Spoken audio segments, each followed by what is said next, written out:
You can't connect the dots looking forward. You only can connect them looking backward. Kata Steve Jobs, kita tak mampu menyambung titik-titik kehidupan kita dengan melihat ke depan.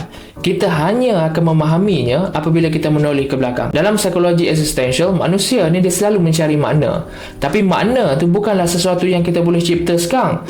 Makna tu hanya akan terbentuk apabila kita melihat balik apa yang telah kita lalui dan kita kata, oh, rupanya semuanya ada sebab. Dalam bahasa agama kita panggil benda ni sebagai hikmah lah kan. Kadang titik peristiwa yang kita benci sangat yang berlaku pada kita hari ni ialah titik yang menyambung kepada kejayaan untuk kita pada hari esok. Bayangkan kita tengok seorang pelukis yang melukis lukisan yang belum siap. Bila kita tengok proses dia, kita hanya nampak titik-titik kecil yang bercelaru. Kadang kita rasa titik-titik kecil tu duduk di tempat yang salah sebab dia tidak membentuk imej pun.